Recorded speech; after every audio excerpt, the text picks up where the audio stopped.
Hey, I'm your host, Scott Dr. Jix Goldfine, with another special edition of Where'd You Get Your Funk From? This is the third Jam Fans Forum episode in which expert panelists provide their top picks in various funk music categories. This time around, we are taking on the scintillating topic of the five greatest live funk albums of all time. Joining me are three distinguished Jam fans. First off, we welcome back funk crusader, educator, and host of the Uncut Funk radio show, Phil Colley. Welcome back, Phil. Thanks for having me.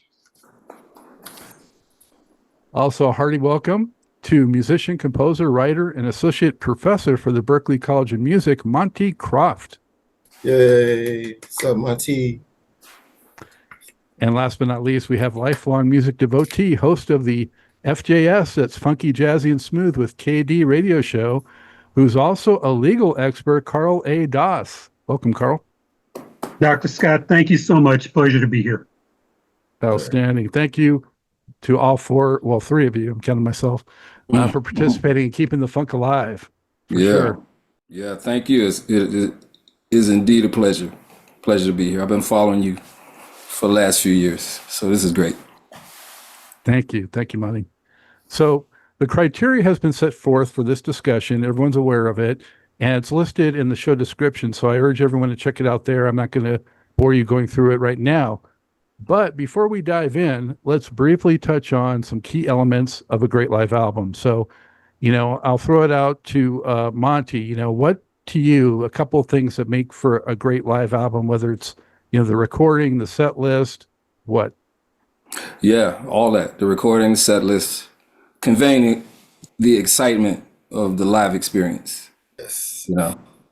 And I can talk about that when I get to my first pick. Excellent. Got a good. Phil, I can't wait. Phil, what makes a great live record for you? I think it's the experience, especially if it's someone you've seen before, or even if you haven't, and just the interaction of the crowd vibe with the band vibe, and are they even topping what they did with the original recording? Sometimes can make a live recording just be that much better than the original. Mm-hmm. Sounds good. KD, what about you? So when I was approached with this topic, I gave some thought to it. It was like, what is the criteria that I look for in what makes a great live album? And it really boiled down to five factors for me. One was, of course, the quality of the performance.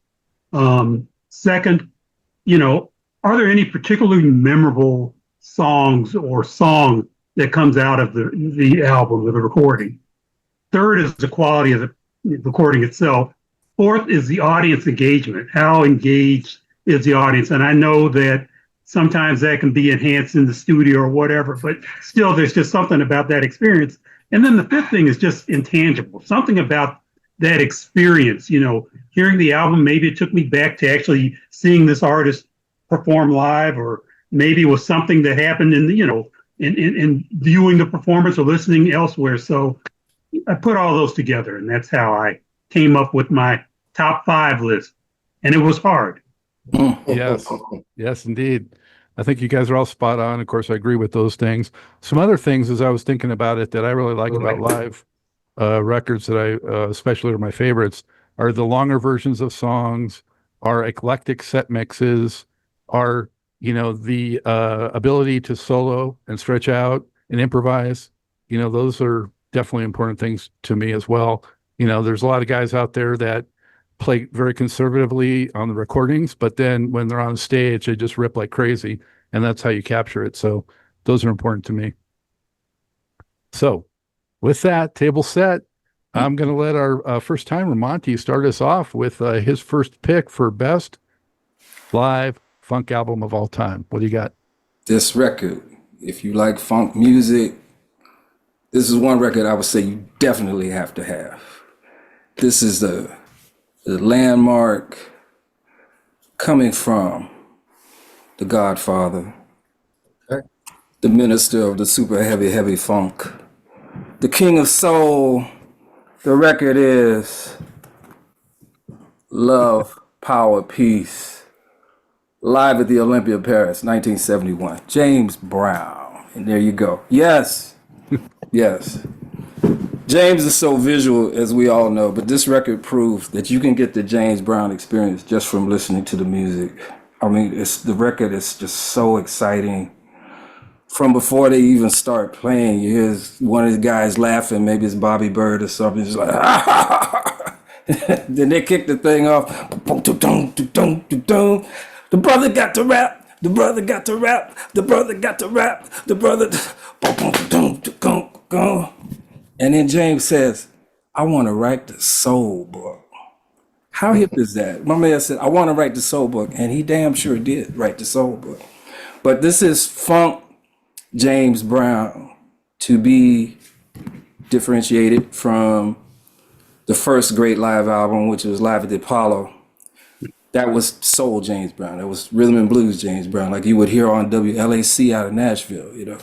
Played on a playlist with Don Covey and Solomon Burke, James Brown. It fit right in. But this was funk James Brown with the JBs, Bootsy, Catfish, Fred Wesley, Jabbo, St. Clair Pinkney, and Bobby Bird, you know, among others. And then they had these other musicians to augment it, led by Dave Matthews. They had strings and horns to augment it, but they didn't really need that.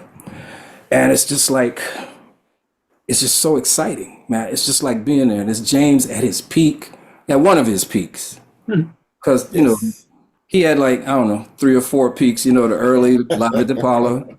Then he had the peak with this one. And then there was what a lot of us refer to as Mustache James Brown, Big Payback. That was another peak that came after this. But this is like, this is a record of monumental importance as far as I'm concerned. It gives you the whole vibe of James Brown at his finest. Absolutely. And I mean, especially Ain't It Funky. I mean, I love that track, and Catfish is just shredding on that. And I think it really spotlights what an amazing guitar player he was and unsung. Yep, absolutely. But I really appreciate you picking that to lead us off, because when we did the top 20, we somehow didn't get to James Brown because we had so many other great picks. So it's appropriate on this one that he's the first one to help with that oversight. So great pick, Monty. And way to start us off.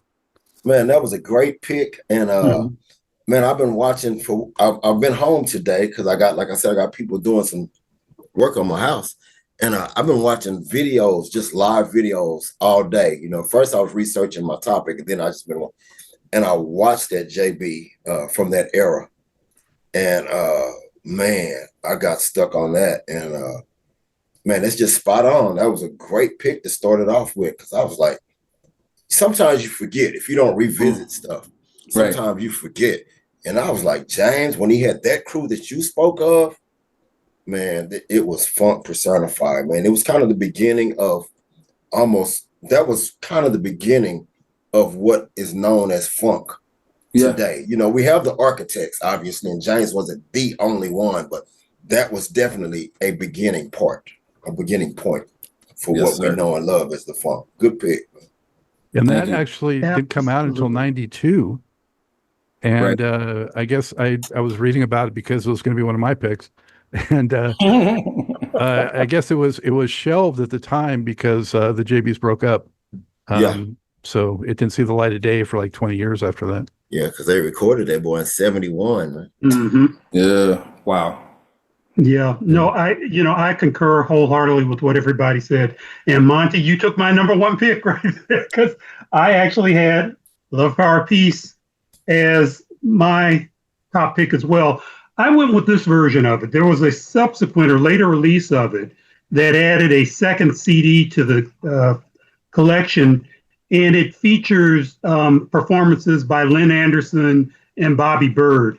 And I picked this one over this version because of that. And it took me back, frankly, to the very first concert I went to, which was James Brown in 1971.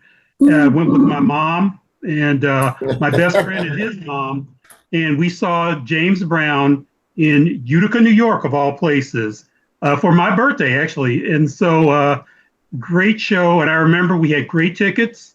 We were on the third row. Always remember this. Great seats until James Brown got on. And then all of a sudden we were like in the 50th row because the crowd rushed the stage.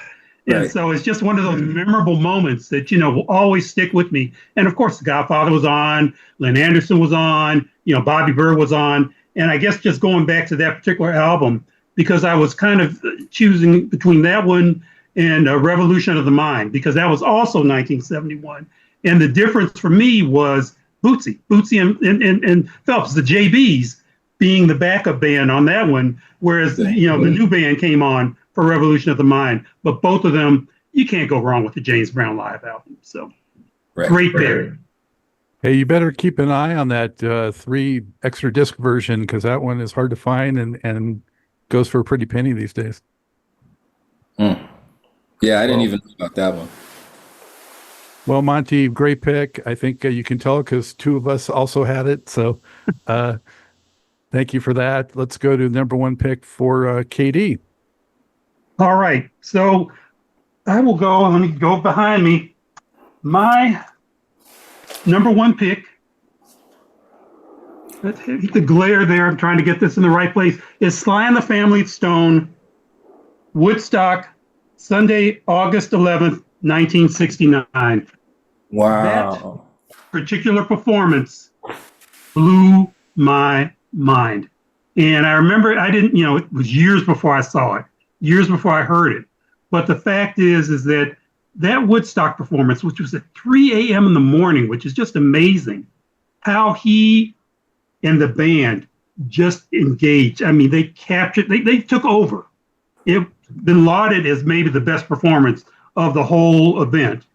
But I mean, from top to bottom, starting with My Lady, Sing a Simple Song, You Can Make It If You Try, Everyday People, Dance to the Music, and then the song that caught me was a medley, Music Lover and Higher. And seeing him just take charge, Sly just took absolute charge of the crowd. And, I don't know if he was just vibing with them, probably a little bit high, but the fact is, Probably. Yeah, A little bit. like I give him the benefit, but he just the whole interaction with the crowd, throw the peace sign and yell higher, and he just got the crowd totally engaged. And again, if I had been there, of course back then I would have been like 7 years old, 8 years old, so I was way too young to certainly have been there, and probably a good thing I was. But the fact is that I probably would not have fallen asleep at any point for probably days after that, because it was just so charged, so electric. I mean, from that, he went into I Want to Take You Higher, Love City, and finished up with Stand. It is a complete performance. It is a cohesive performance. It is just an amazing, amazing performance. And this version is the Record Store Day version of the album, but it's also available on CD. I think it's called The Woodstock Experience, Sly and the Family Stone. If I recall correctly, the song sequence is a bit different. This is the actual sequence of the songs as they were performed. When did they release that? When did that come out? This was Record Store Day, I want to say maybe 2 years ago. Okay, because I just bought a Sly thing a few years ago, a couple of years ago. So I think it's the same thing from Woodstock. Yeah, and they I know this year they released another Sly and the Family Stone live recording. I got that one, it's early. Yeah, there is. Yeah, Dr. Scott has it right there. Yeah, great album. But the Woodstock, it's definitely one of my top 5 for sure. Live recordings. Well, Funky as hell.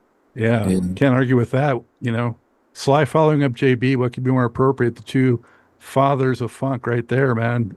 And that Woodstock. A funny side note is my wife was 5 years old at Woodstock with her mom. She doesn't remember anything, but she was actually there. Wow. Now, see, I could have been 25 years old at Woodstock, and I probably wouldn't remember anything except for that Sly performance. So, Yeah. Jimi Hendrix. yeah, you're right. Hendrix, of course. Of course. It's it was so great. Again, like James took 20 years for that to come out, and the full Sly performance took a long time to come out on record too. So good to have it. Man, y'all are nailing it. I watched a lot of Sly today on TV. I watched live music all day on the tube, man, and I watched a lot of Sly as well. All right. Good job, KD. Thank you Right for there. that. Phil, what do you got for us for your first pick? Well, you've listened, and I know KD listens, and I'm known for turning corners. And you going to I'm known for going to the unexpected spot. And I'm gonna turn a corner because I never can put my funk in a box. And I'm gonna say this before I reveal my pick. I just saw that documentary, We Want the Funk, for the first time today. I watched that kind of after I finished watching all these things. And my first pick was actually a part of that documentary.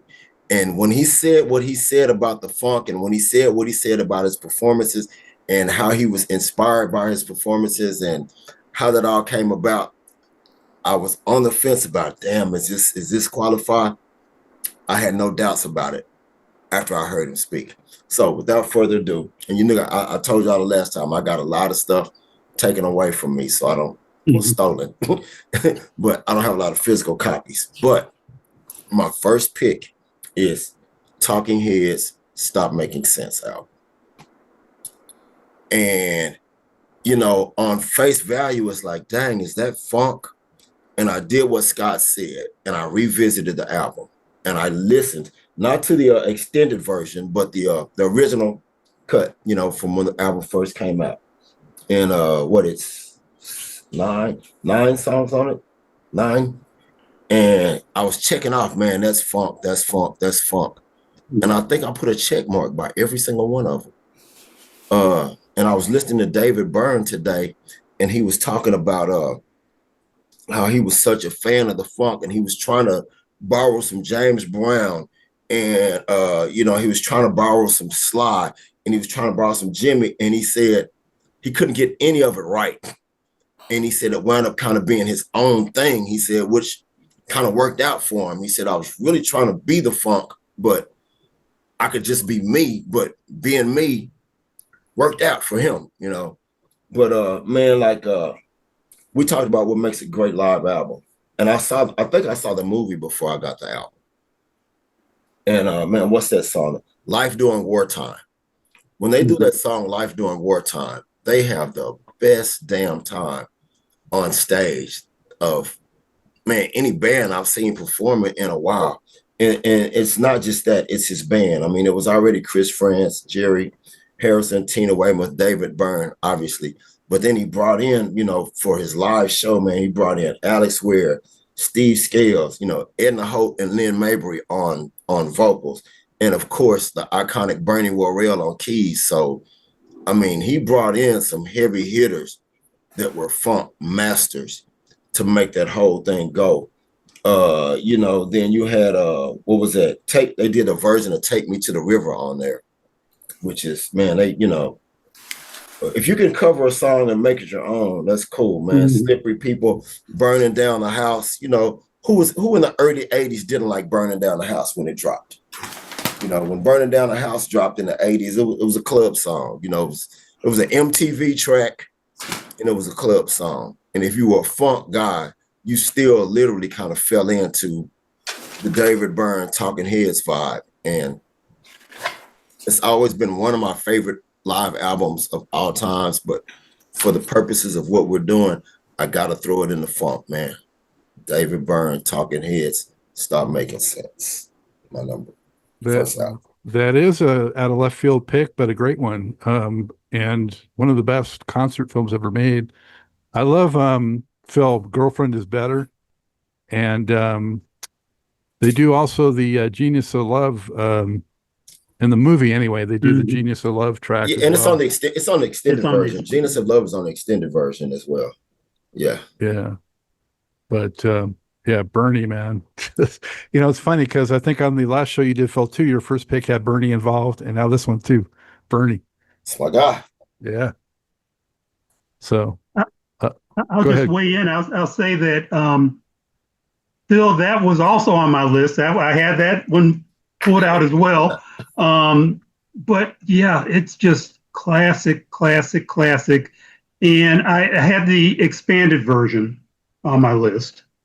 And part of that is, even though the first three cuts are pretty much acoustic, low key, new wave-ish, and then they just drop the hammer after that. And so I get, in terms of the performance there, Bernie Worrell, if I had to name an MVP in addition to David Byrne, it would be Bernie, because Bernie just killed it. He took that, basically Talking Heads to the next level. The other thing, and just it's a memory, kind of that intangible thing that I talked about. So it took me back to when I first saw the film. And I was in Minnesota, and I was in law school at the time, and happened to see it. They were showing it in the in the Coliseum there, McAllister Auditorium, that's what it was, in Minneapolis on the U of M campus. And, the film comes on, each band member comes out kind of one at a time and everything. So it was a real cool intro.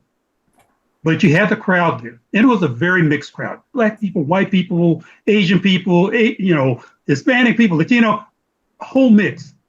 And the one memory that sticks with me is that about a third of the way in the movie, everybody in the audience got up and started dancing in the aisles. And I've never experienced that in a movie where people are actually just dancing. So to me, it was one big party. And so, yes, I love that album. Love Talking Heads. It's a perfect kind of summation of the whole, Remain in Light, burning down the house era. Just, it was tremendous. Great pick, Phil. Kudos. Yeah, thank you for that, Phil.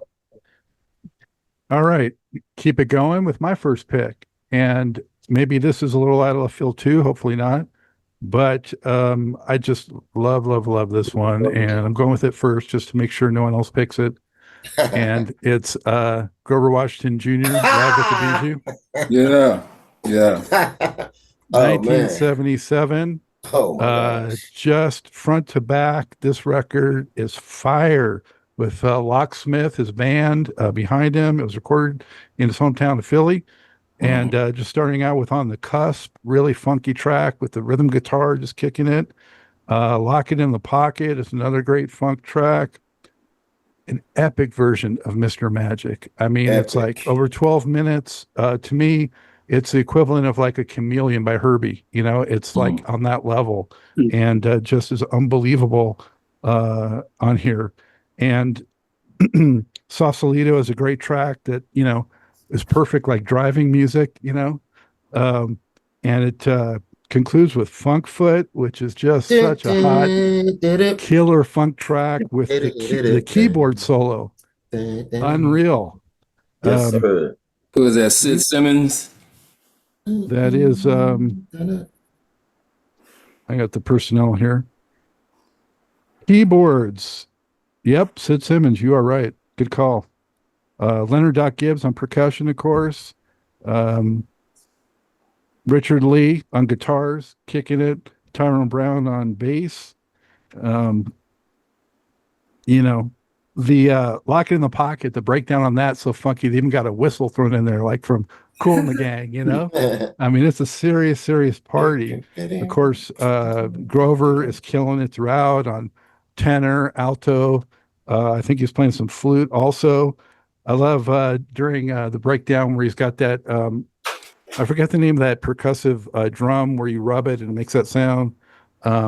Wicca. Yeah, they're playing that. And when Grover says there's two doctors in Philly, Dr. Gibbs and Dr. J.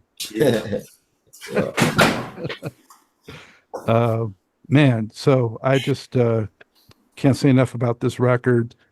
If you don't have it, you haven't heard it, you must get it as soon as possible. And the killer thing about it too was it took so long for it to be out on CD. Mm-hmm. They were putting out Grover's records on CD, the studio stuff. And of course they were favoring, the smoother jazz, easier, mellower stuff. and then they had to backtrack to the funkier material, and finally this came out, and I was just over the moon. So love it.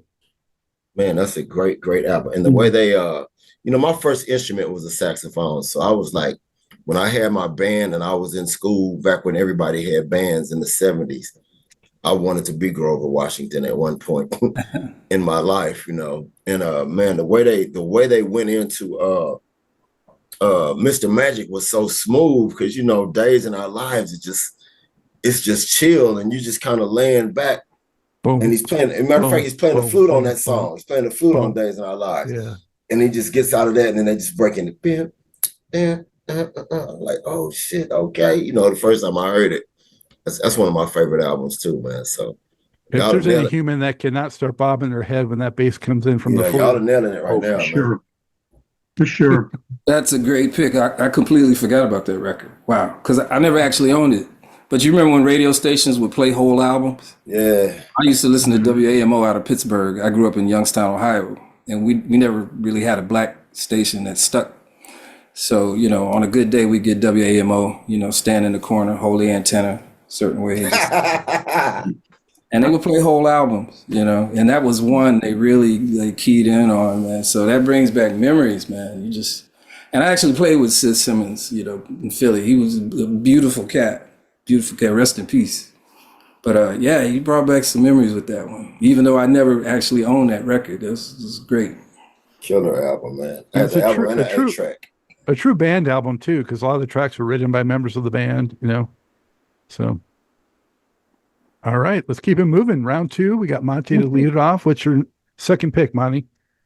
All right, so I am not off the beaten path.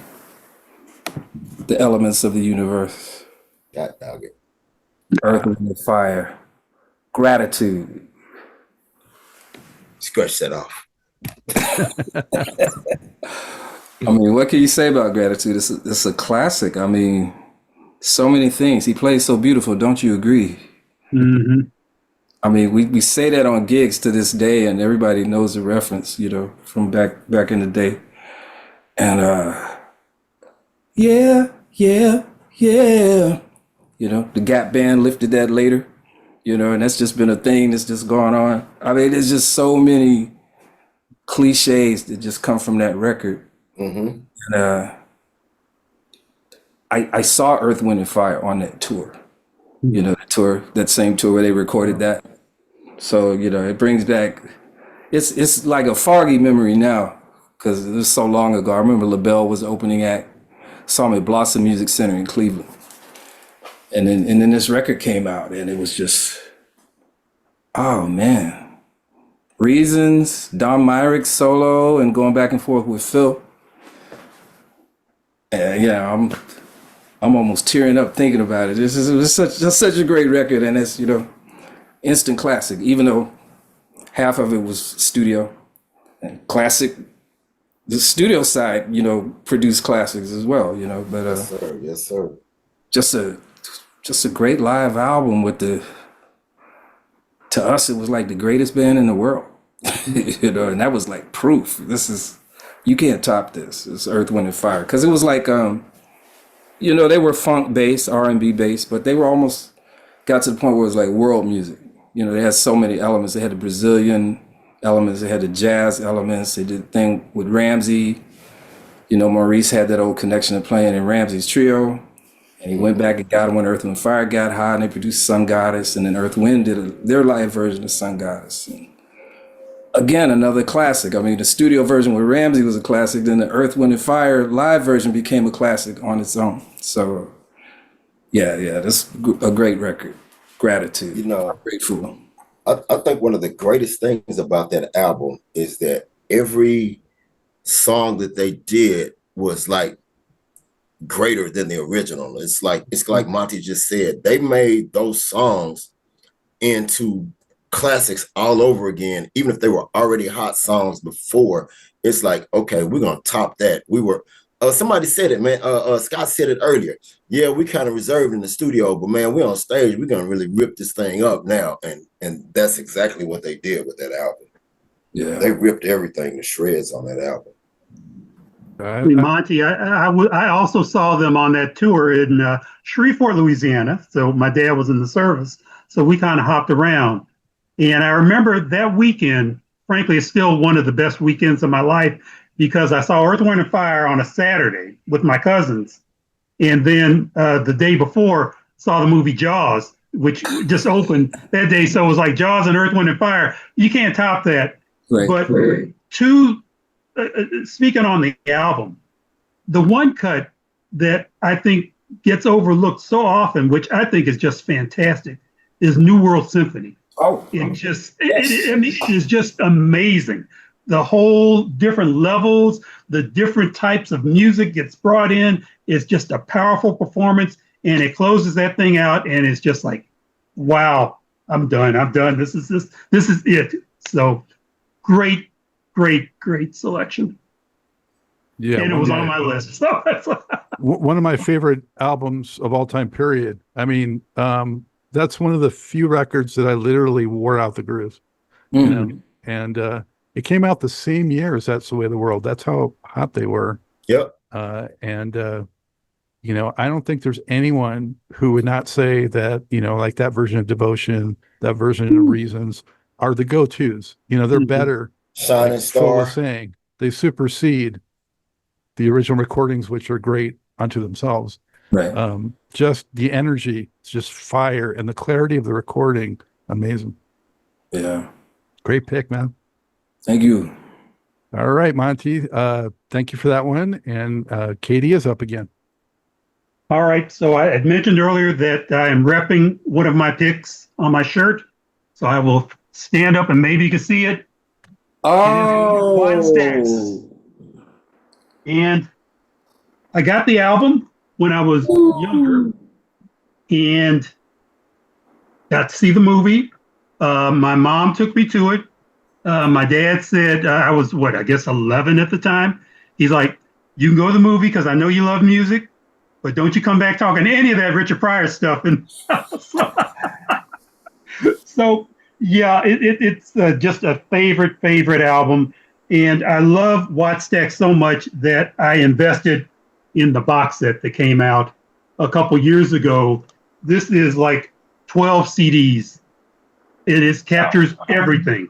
The entire show, the live at the Summit Club, performances by Johnny Taylor, Rufus Thomas performed, the dramatics.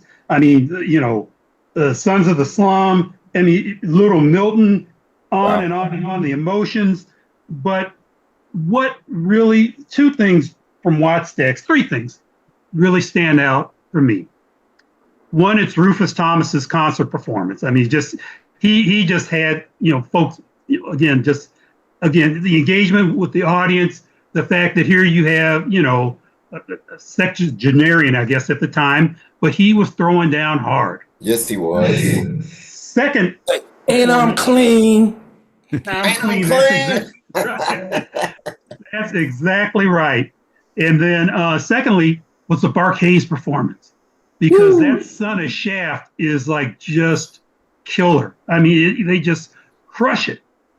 8 minutes plus of just them throwing down hard. And that really set the tone. And then Isaac Hayes' performance.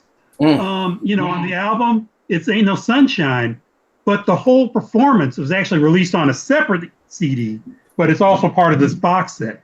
And it's just a great performance. I mean, it's chill, it's funky, it's everything wrapped in one. Isaac Hayes was on top of his game at the time, and it just, and I think just the whole cultural experience and what Watt Stax was about. It's just, again, a tremendous event, a favorite album of mine, definitely in my top 5 in terms of concert albums, definitely in my top 25 all time of albums in my collection. What a great concert. I'm excited to know that there's a recording release with the Dramatics performance on it, because they play, I mean, what you see is what you get on the soundtrack, but they're not in the movie. So I'm like, they're not in the movie, but they actually performed at the Summit Club, which is a smaller venue in Los Angeles, I believe. I just got to find it. wow, I would love to hear that. I gotta do some research. Yeah. The Staple Singers were also at another venue, right? Let's see, the Staple Singers. Well, they were. I know that. What was it? What is the song? Let me just see. One of them was recorded and then inserted into the album. What is it?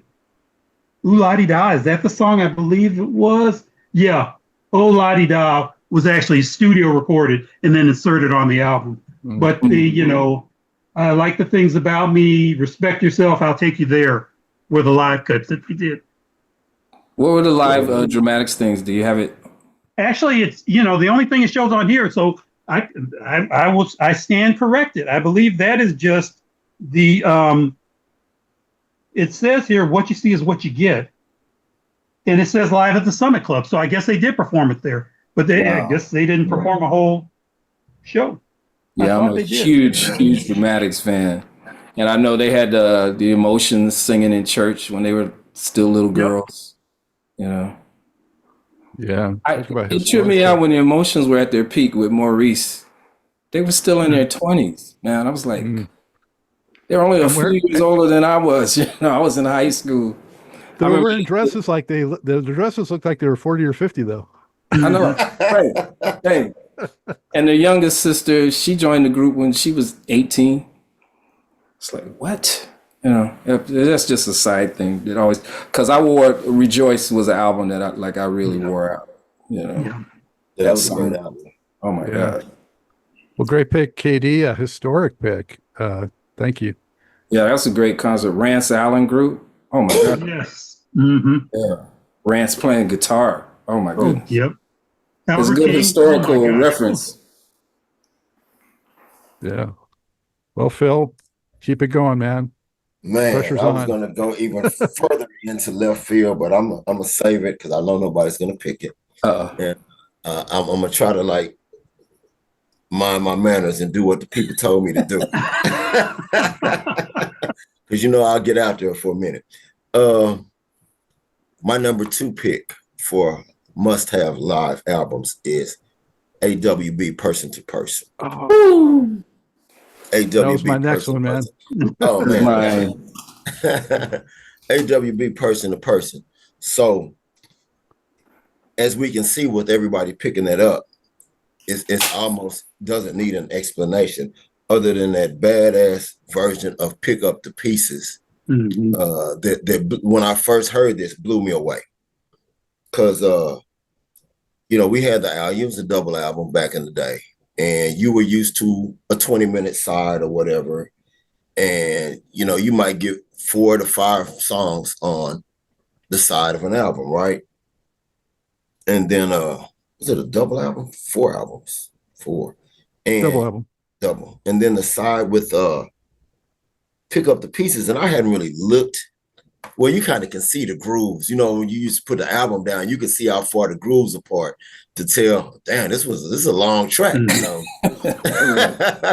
just by how far apart the grooves were. Right. And so you dropped it around and it started, and man, they let everybody get some. And I mean, they let the whole band get some, and those are some of the livest solos at a concert from a band ever. Because I mean, everybody got a solo and everybody nailed it. I mean, when you can nail a rhythm guitar solo, because I mean, Omi just think, just damn, he's not even, he's still playing his chords and rhythm and shit. And he's killing it. And Steve Ferroni, the bass. And the thing about it is, all these years, if I listen to that album, I'm either singing it or whistling every single note of every single solo, because it just stuck with me to that point. I mean, one of the best ballads ever is on that album, in Cloudy. Man, when you talk about people topping the original versions, when they did Cloudy and If I Ever Lose This Heaven, it blew the original versions of those out of the water. I mean, those are songs that, depending on your mood, will put goosebumps on your arms, depending on your mood. If you're just kind of in that mood and just kind of chilling and doing it, And Cloudy is so deep. Cloudy's so deep, man, the lyrics and stuff that, KD knows and Scott knows, sometimes when I'm doing my show, I do what's called the Philly Field Chill. And we go into we just go into the slow jams after we've been funking 2 or 3 hours and we just chill. And man, I always have to debate with myself to play Cloudy or not, because it's just such a deep emotional song, you know what I'm saying? And we'll be into the funk and we'll be grooving. And I'm like, fuck, if I play this, then I gotta bring everybody back out of there. Because if you're DJing, you know how to do it, man. You can take them in and bring them back out. But man, that's just a deep album for me. I know we're not gonna overtalk these albums tonight, man. I'm gonna try not to overtalk these albums. But man, the vocals, the arrangements, the crowd being into it when they give me a choir and they start singing, pick up the pieces. And the music dropped and the crowd is just, man, pick up the pieces. I mean, everything that we said a funk album should be is in this album. Yes. Without a doubt. That's another record that brings back radio memories when they used to play albums on the radio. Once again, WAMO Pittsburgh's rocker. And they would play that album on the radio. When the first day it came out, they played Average White Band live. In full disclosure, I was a member of Average White Band. I toured with Average White Band in 2012. We played all the states. We played in London, including a week at Ronnie Scott's. We did a festival over there. And then we went to Scotland, which, as you know, is the homeland of the original members. There were 2 original members left, rhythm guitar player that you mentioned, Arnie McIntyre, and Alan Gorey. So, my gig was mostly playing keyboards, but I had to play bass on some of those tunes. I played rhythm guitar on what is it? The big hit. Cut the cake. Pick up the pieces. You just pick up the pieces. That's pick up the pieces. I played on person to person. We did all the hits and we did Cloudy. We did Cloudy every night, and I would play a keyboard intro. Yeah. For the singer, and yeah, man. So I'm connected. I'm connected to that lineage because I was in the band. So yeah, cool. I'm glad to hear that. Real nice. I got to throw in my 2 cents about that record, especially since it was going to be one of my picks, Phil. But the Schoolboy Crush, which is one of my favorite songs of all time, they do it even slower and nastier on that somehow, because usually bands pick up the tempo, when they play live. But they are so cool in the pocket, they slow it down even more. And then TLC was a song that at the time I didn't even know. I heard for the first time on that record, and I was like, where the hell did this come from? This is an unreal groove. And I went back and discovered it was on their, record before, Pick Up the Pieces even. So that's how good they were early on as well. I'll sign off on what you just said about Schoolboy Crush. I think that is the definitive version of that song. That's the one that on my show I'll play. I'll play the live version over the studio cut. And I love the studio cut, but the live versions, as you said, they slow down the tempo and they just dig in to that funk groove. So yeah. With the sleigh bells. Yep. See, I got to play bass on that one. Nice. Oof. Yeah. All right. Great pick, Phil. Of course. Good job. I'm surprised that I'm getting to my second pick because I thought for sure it was going to be taken. Well, I saw one of them. I knew you were going to bring that. Okay. I'm going to drop the bomb with P-Funk Live Earth Tour. Now, of course, there it is. There are a lot of live P-Funk related recordings, and I have a big stack of them over here, including Beverly Theater and, so many others. But this was the one that represented the historic tour, kind of like Watt Stacks. This is the historic document here. Starts off with, such a, just a bass drum kick of P-Funk, and then the instruments come in one by one, and it's got that vibe just from the beginning, with the incredible keyboards by Bernie and George coming in later on, start doing his rap. Great versions of, it was actually, like I said about TLC, this record was the first time I heard Take Your Dead Ass Home, because I was just collecting the Funkadelic records at that point, and I hadn't yet found Tales of Kid Funkadelic. It was one of the hardest ones for me to find, even though it was more recent. it was on Westbound and really hard to find in Los Angeles at the time. But I was like, man, this is a badass song. And, it was on there. The horn versions of Children of Production, Ooh. just blasting out those horns with the horny horns. The personnel on this, I mean, it's it, man. It's Eddie, it's Michael Hampton, it's all the superstars, the horny horns, like I said, all the great vocalists, the Brides, the original Parliaments, Boogie Jerome. Jerome on drums, just on and on superstars, and Glenn on the vocals, bringing the mothership down, just unreal. And Classic moment. That was a classic moment in that show. Some might say definitive version of Dr. Funkenstein. It's like a 15-minute version that just lays in the groove, and it's got Michael coming in, Hampton on the solo. Amazing version of that. And a little bit like Gratitude's got a couple of new tracks on there as well.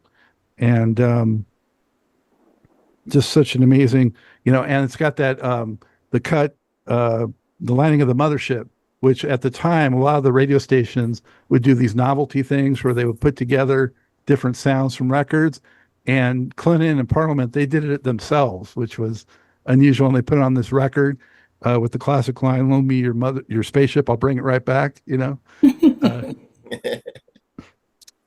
was recorded at Oakland and the LA Forum in 1977. This record was recorded in January and was out by May of that year. Wow. And I'm going to open it up so people can see too. The package, the tour was unbelievable.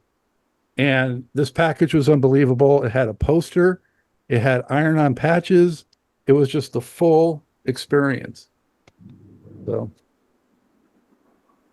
a great album. That album captures the vibe of Funkadelic, Parlor Funkadelic and thing.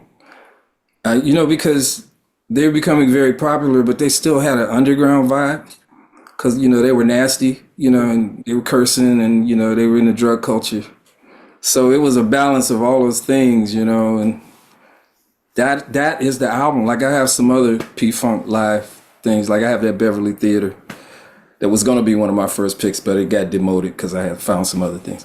But yeah, that is the vibe. That is the album of the Funkadelic vibe that we remember from the 70s for sure. The only thing I will say is I wish it was better recorded. It is a little muddy in spots, and I've always wanted them to do a really, good remix, re-release of that. So I'm still hoping. Yeah, it sounds a little thin in places. I always thought that it would have been nice if they had put the whole concert, released it. And I know that some of the other cuts from that tour showed up on what is it? The big box set. What is I gotta look at it. What is it? George Clinton and P-Funk. What is it? Oh, the great live greatest hits, the 4 CD box set. So some of them show up on that. Yeah, you got it right there. Yeah.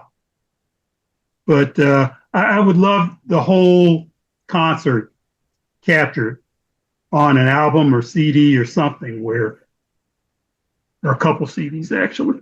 So great pick. All right.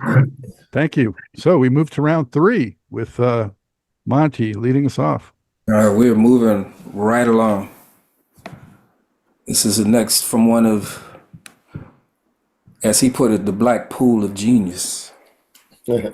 Someone who is somehow still underrated. Donnie Hathaway live. Okay. Must have.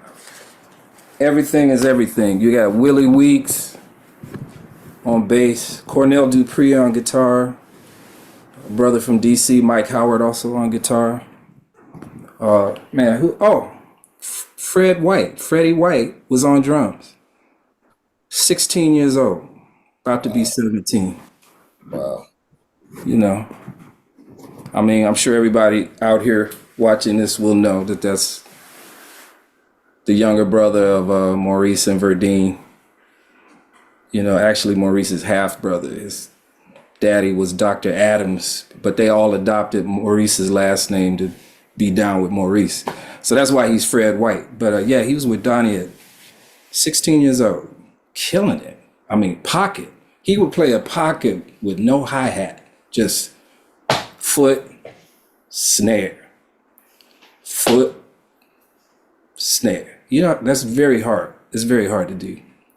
And Donnie Hathaway, what can you say? I mean, he's just one of the geniuses, one of the great genius, very influential. And this record had the cover of What's Going On. I was gonna say something about that, man. It's like as good as the original. When does somebody do a cover that's as strong as an original, especially something like What's Going On? I mean, come on.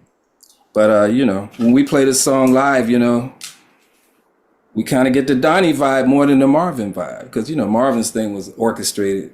You know, Donnie's was rhythm. Yeah. You know? I love this album, and you know his vocals. I mean, he's otherworldly. He was just otherworldly kind of cat. Left us too soon, you know. Little Ghetto Boy, Jealous Guy does a John Lennon song. And that's a song that I didn't know from John Lennon. You know, I just knew it from Donnie. And then later I heard John Lennon's version. I said, oh man, Donnie owns this. You got to give that one up, John. I'm sorry. You know, He's topping the Beatles and Marvin. Yeah, exactly. In the Ghetto. I mean, come on. Donnie Hathaway live. Incredible. That's what, 71, Monty? 71, you're right. 71. So Monty, again, great minds think alike. So this was on my list as well. A couple years ago, actually probably during COVID, in boredom, I posted a list of, I think, my 25 favorite live albums of all time. You know, covering all sort of genres and everything. And in the end, this was the one I rated number one. I love this album. I love, you know, and the fact is that Donnie Hathaway in performance is this particular CD set has that live album as well included in it. So it's two CDs with live performances by Donnie Hathaway. Right. And just fabulous music. And then there's a version that's only available, at least I've seen, on like iTunes and Amazon. It's Live at the Bitter End, also a Donnie Hathaway live album. And the one thing about that is it takes both the Ghetto and Voices Inside, Everything is Everything, and blows them up. Voices Inside is like 21 minutes long. It is an amazing performance, and the solos go even deeper than on this. But wow, great pick. Love it. Love it. We're really getting some good variety, which is always welcome. Thank you, Marty. KD, what's up your sleeve for number 3? Number 3. So again, going to variety. And you are kind of representing the artist that I have as my number 3 is Herbie Hancock Flood. It is Herbie. It's the Headhunters. It is basically taking the best of Thrust, the best of the Headhunters album, catching them live in Japan. It starts off with Maiden Voyage performance. So you get that little bit of jazz there, true jazz, and then it's straight funk. Actual Proof. Watermelon Man, Butterfly, Chameleon, and a 19-minute long version of Hang Up Your Hang-Ups. It is massive. It is awesome. Again, love it. This is the, you know, if I'm feeling Herbie, I go to this one a lot. Just a great performance. The Headhunters are on fire. Absolutely on fire. And the production values on it, fantastic. I don't know what it is, but it seems like the live albums that are recorded in Japan just have a better sound quality to them. And this is one of them. And it is, you know, it was only available, you know, as an import, but it got released. Sony released it, I think maybe through Wounded Bird, if I'm not mistaken. So it is available domestically. You can pick it up at pretty much any record store on, Discogs, or probably on Amazon for that matter. Yeah, I was gonna say record store. What is that? Hey man, I'm back in them again. So That's so another. that is That's pick number 3 for me. a great pick. That's our third one, at least, that we picked now that was delayed getting to us, on CD. Like I bought, this is the import version because it was so long that it wasn't out here. And that was just a travesty. It was. You know what I'm finding interesting is how the jazz musicians have some of the best live funk albums. I had that Grover Washington picked out. I had a different Herbie Hancock picked out that was at that VSOP, which I really, really dig. And it's amazing how the jazz stuff flows into the yes sir, how the jazz flows into it. But I had to kind of back away because of some upcoming things with the jazz and the funk. So I'm like, okay, I'm gonna back away from those a little bit. But man, that's a great pick, man. Because Herbie, when he wanted to funk, cats like Herbie and George Duke, when they wanted to funk, they were kind of unstoppable. They were kind of unstoppable when they wanted to funk, man. They really were. Yeah. Yeah, Herbie was for real funky. To play all that jazz and just to be that funky is amazing. Yeah, and Paul Jackson and Mike Clark. Oh my God. Oh, man, absolutely. I hung out with they came through Dallas Fort Worth a few years back then when I was like really, really deep into my show and doing interviews every week and stuff like that. And Bill Summers' group came through. And man, Bill Summers and Mike Clark were hanging out. And man, they had so many stories about the Headhunters. But man, together those dudes were hilarious, man. They were cracking me up, man. And I got some interviews and conversations with them that I might just pull out the archives and put out on the Uncut just because I think I tucked them away somewhere and never even used them, man. But we recorded a lot of that stuff that day. Yeah, Mike is a friend of mine, man. He's crazy. He's got incredible stories. He's funny as hell. Man. Yes. He is funny as hell. Yeah, I'm so glad both of them are still at it too, Bill and Mike both. So God bless them.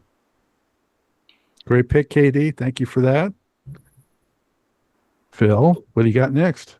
Okay, number 3. The album itself, well, it's a deluxe edition of an album. So the original album is Rick James Street Songs. Right. But then Rick James released the deluxe edition of Street Songs. And the second disc was live in Long Beach.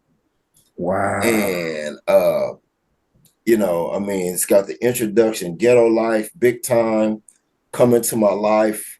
And then Tina comes in and they do I'm a Sucker for My Love and Square Bids. And then Rick comes back out and Fired Up, Love Gun, Mary Jane, Super Freak, You and I. I mean, Rick's hits. And he did them live at a show in Long Beach. And what I like about it is Rick is one of those guys that I've seen on multiple occasions. And as great as Rick was, Rick could be hit or miss depending on his mental state. I guess I'll put it like that. I've been to some shows where, man, Rick is just nailing it. And I've been to some shows where Rick might have overindulged and it shows in the performance that, okay, man, you wasn't quite. The band was always tight, man, but the band probably, I've interviewed Stone City Band like 3 times, and the band was always like, we got Rick's back, man. So no matter what Rick's got going on, we're going to rip it up on stage. So that part was always going to be tight. It was just a matter. But the reason I picked this is a show when Rick was on top of his game. Rick wasn't like singing a few words and holding the mic out to the crowd and letting the crowd, carry the tune or whatever. I mean, Rick was Rick on this one. And like I say, man, he did, some of the songs that weren't radio cuts, but like Come Into My Life and stuff like that. And he nailed them, man. That You and I live, it's like 11 minutes of that, man. He went into this Mary Jane thing where he went into this tribute to Bob Marley and they kind of reggaeed it out for a little while and stuff. Man, it's just a really, really nice album. It's a nice addition.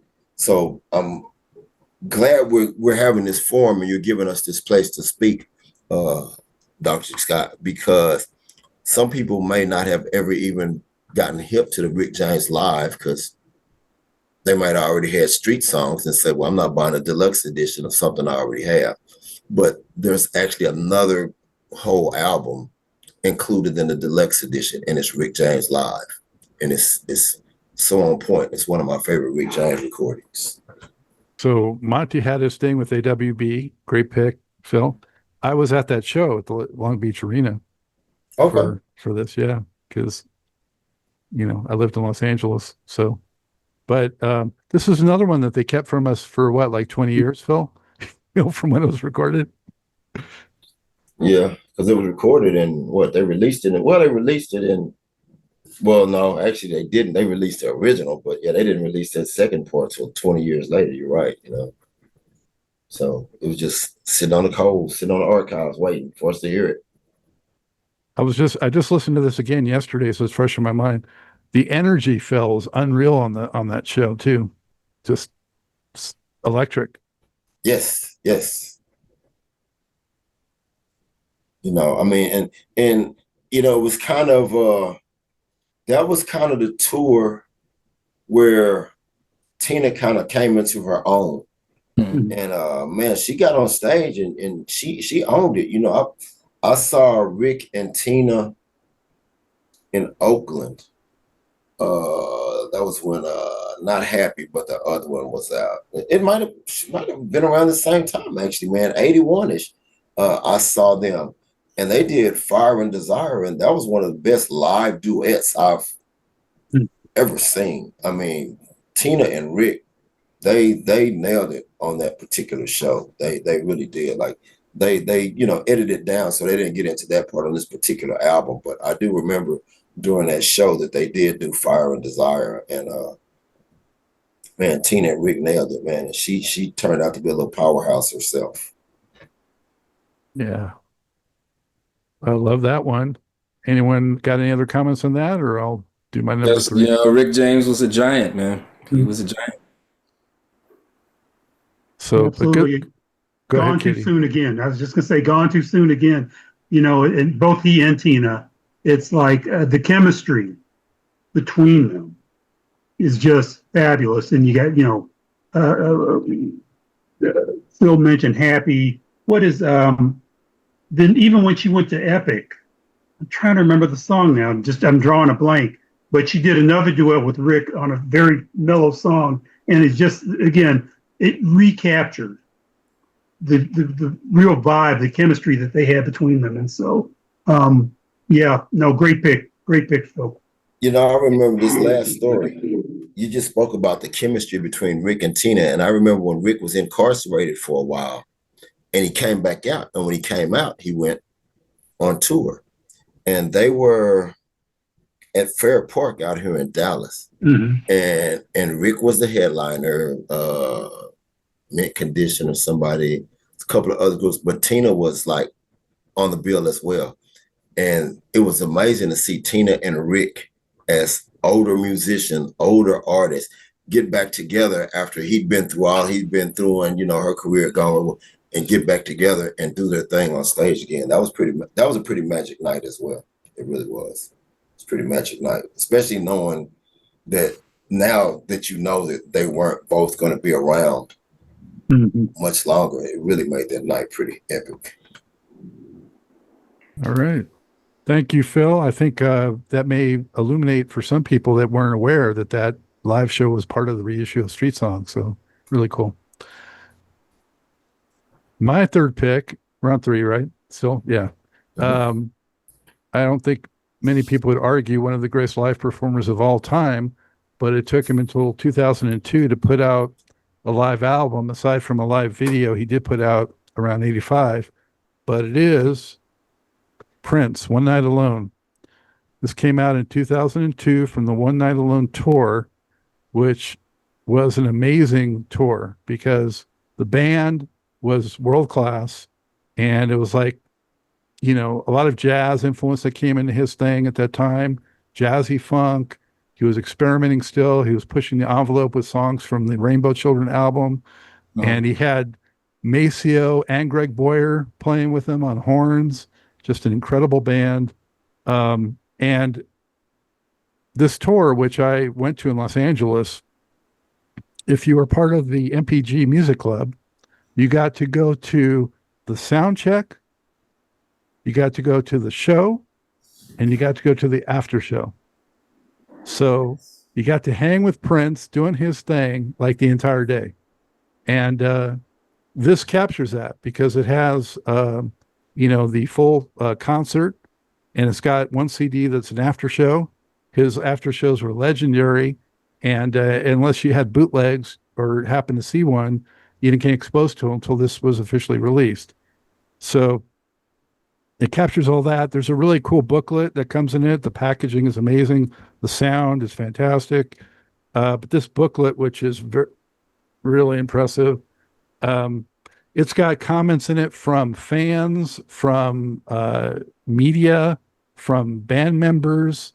It's really neat. It also has a long list of influences of the band that covers, you know, all these jazz cats and funk cats and rock guys and everything like that. So really cool conceptually. And, you know, the material covers, you know, of course, classics and new tracks. That's one thing, you know, if you're a big fan of somebody, you want to see them and hear them do some of their new material also. Right. Some people who are into just the nostalgia and they only want like the old hits, like they remember them. That's not what I'm about. I like seeing artists who challenge themselves, challenge their audience, continue to push the envelope. And he does that with the material, with the soloing, with the versions.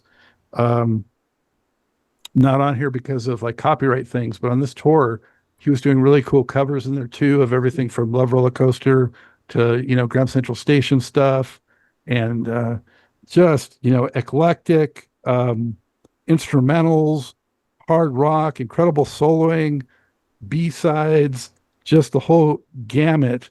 Yeah, on that tour, he also did Stylistics tunes and Sly Stone, and so it was just really magical. And one thing I'll share is that, first off, for the sound check that I went to, you know, you got to just hang and ask him questions.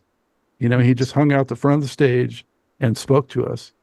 And then at the after show, which was at the House of Blues on Sunset Boulevard at the time, it's like 2 or 3 in the morning, and he is just getting going with an after show after that entire day of performing. And my now wife, she was so exhausted, she was dropping to her knees on the, you know, as everyone's standing, she's on her knees because she's wiped out from the whole day, and Prince is just getting going, you know, and so it's just amazing. So I don't know, anyone who doesn't have this or hasn't heard the whole thing, you got to get your Prince One Night Alone. Yeah, I got to get that. I don't have that. Oh my gosh, man! That I was racking my of- brain. It's like, man, does Prince have any live records? I didn't. Yeah. Yeah, I missed that for some reason. Yeah, that version of what's it, man? Joy and Repetition that he does when he's just killing that solo, and Larry's just thumping the hell out of that bass on that song, you know. Oh, Larry Graham's on that record. Oh, yeah, I got it. Yeah, Larry's on there, man. Candy Dove for Larry Graham, man. It's man, and what's that other jam we did, man? It's real cool. He did that version of Anastasia. Right. Oh yeah, on there. it's like a That version 13-minute. of, Yeah. that version of Anastasia on there is just killer too, man. Yeah, I love that when it came out, man. I wore that out when I got it, man. I wore that thing out. And George Clinton's on that album. George Clinton's Yeah. on there. Wow. Yeah. What's that? We Do This. Yeah. Yep. This is what we do. Yeah. Man, I gotta go back and listen to that one now, Scott. I hadn't listened to that in a minute. I gotta pull it out the archives. It's got a 11+ minute version of Peach too, which is like a really funky version of it. He just breaks this stuff down and funks out so hard on it. Yes, sir. Got to pull that out. Great pick. Great pick. Excellent pick. Excellent Oh pick. man, I must cop. All right, you're up, Monty. Number 4. All right. This was another one of those long overdue kind of situations, but we found out later why it was long overdue, and we've got the Gap Band. Oh, that was one of my picks. Live and well. Killing out. It was like the return of the Gap Band, because now we know Charlie was going through his thing, and then he finally got clean. And then the Gap Band, you know, this was what, 96? I think 1996. So it was well after any hit records, and we're like, Gap Band, really? And then you heard the record, and it's just killing. The band is slamming. It's like almost like a prototype for the way modern bands play a funk concert. You know, you have the big fanfare, like inspired by Earth, Wind, and Fire, I'm sure. And you have the drummers with a lot of chops. You know, went from the era of drummers who just groove to drummers who are like excellent soloists, you know, coming out of Dennis Chambers, winding up with the gospel chops drummers who a lot of the old cats feel overplay. But that's how young people hear the music now. The drummers comment on everything. But all that to say, this was a sea change to me in the way live music was presented. You know, it's like one step toward, you know, what we have now. And, you know, big sounds, a lot of synthesizers, Charlie Wilson's amazing vocals. After being homeless, drug-addled, and he can sing like that. It's just a gift. It's just an amazing gift, you know. And, you know, I'm glad I was around to witness it. You know, it's kind of coming out of the Stevie Wonder thing, but he had his own vibe with it, and he's still killing to this day. But that Live and Well was like, you know, it was like an announcement. You know, we're still here. We're live and well, and this is how we sound. And they were killing. Great record. Man, a great album. Charlie commanded the crowd. I mean, like my heart yearning for your love.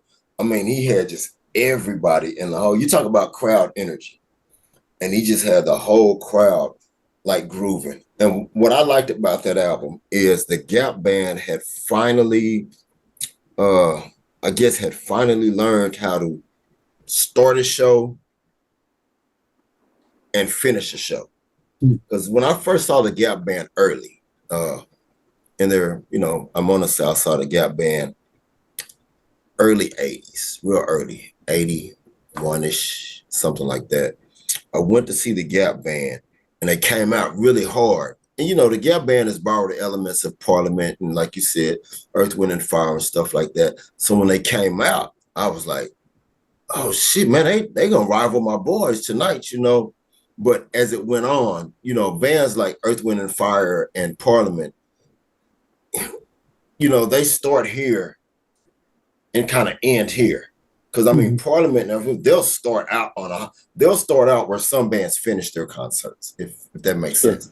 You know, they start out where some bands are at a level where they're finishing, and because they know they can go higher.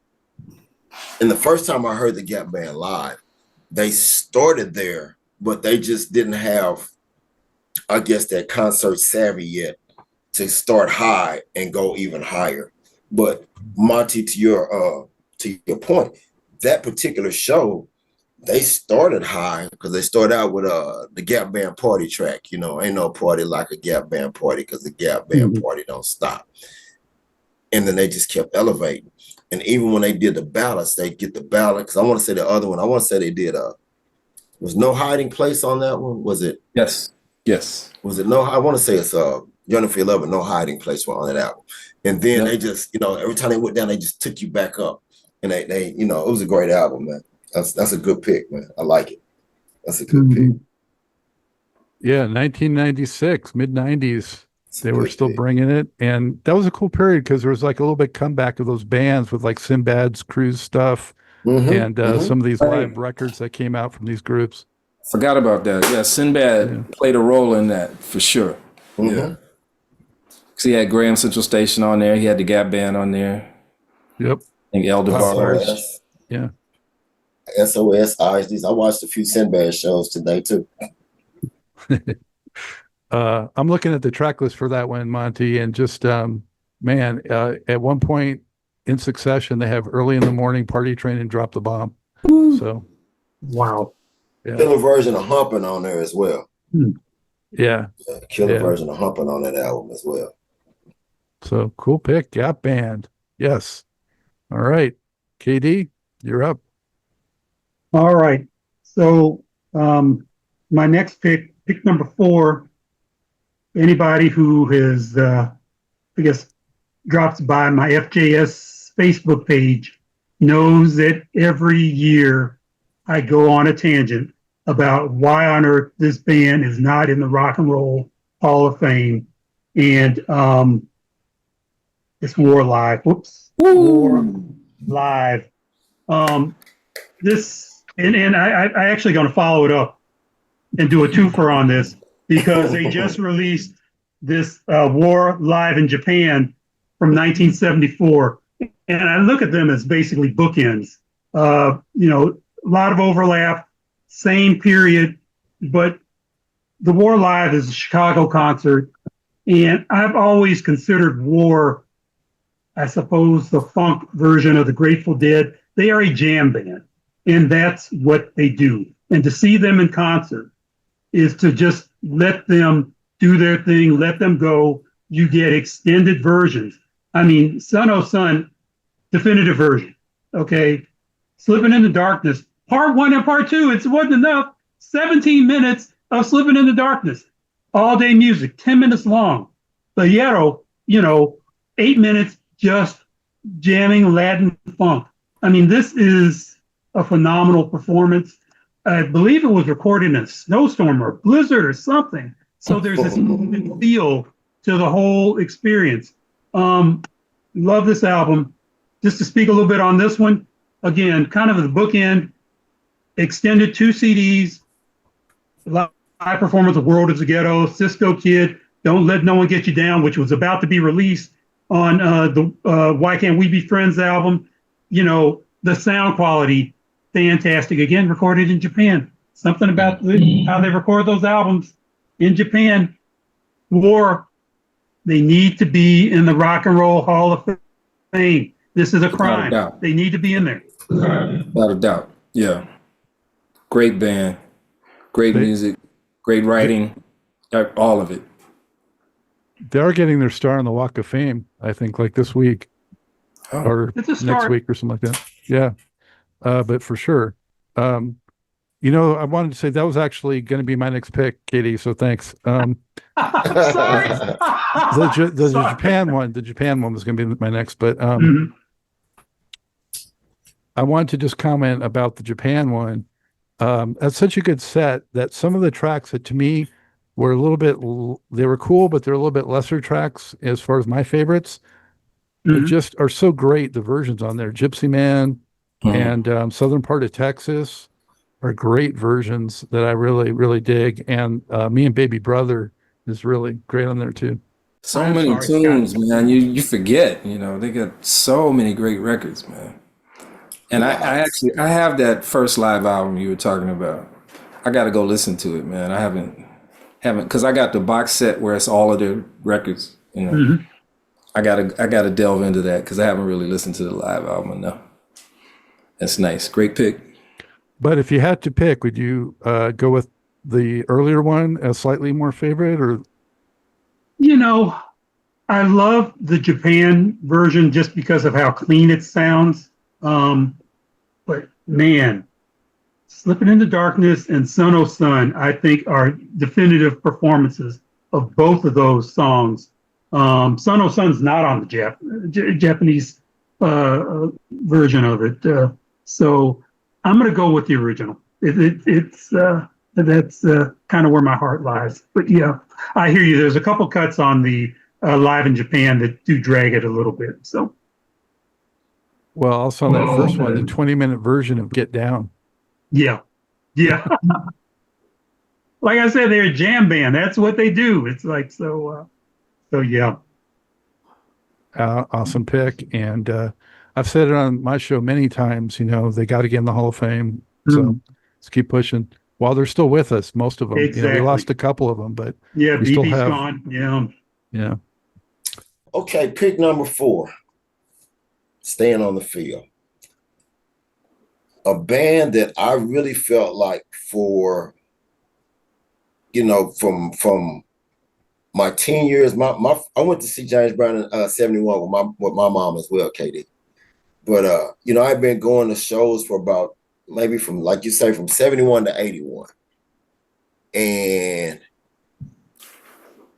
Parliament and Funkadelic and Earth, Wind and Fire were 1A and 1 and 1A all of those years. And a lot of people don't know that my number 2 best live performance that I had seen, to me, in all those years were the Commodores. And my pick we're at number 4. Mm-hmm. Number 4. My number 4 pick is Commodores Live, 1977. Yeah. Which was recorded in 76, 77. And an album that's just as clean as can be, smooth. And the Commodores were, like I said, at that point, they were locked in. The Commodores were locked in. It was the true definition of a band. Lionel would be doing his thing. Lionel was, he was singing, and then Lionel would jump on the saxophone and jump in the horn section. And Walter would come out from behind the drums, and he'd start singing or whatever, and he'd like sing a song, and he'd go get back behind the drums, and Lionel would put his saxophone down. And it was a band experience, and they all were throwing down, and some of their versions, like you say, we talk about what makes a great live album, and can you top your studio version? And I think a lot of these cuts, man, they like Zoom, which is, we're talking funk, but Zoom is, Zoom and Easy took up one side of the album. They took up a whole side with Zoom and Easy. One was like 10 minutes and one was like 8 minutes. And just great versions of those songs. And then they did Slippery When Wet, Slippery When Wet, Won't You Dance With Me, Come Inside, Funny Feelings, and Fancy Dancer, which are kind of some staples of my funk show when I'm doing that. But what made them so great was, we know how it was in the 70s. You had to be a great funk band, you had to be able to throw down some ballads as well. And, on this album, you had Just to Be Close to You, Sweet Love, Zoom, and Easy, all on one album.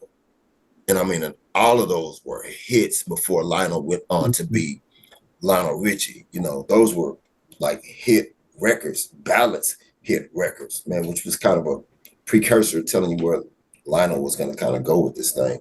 But yeah, man, I just think when you start talking about live albums, Commodores Live has to be included for me.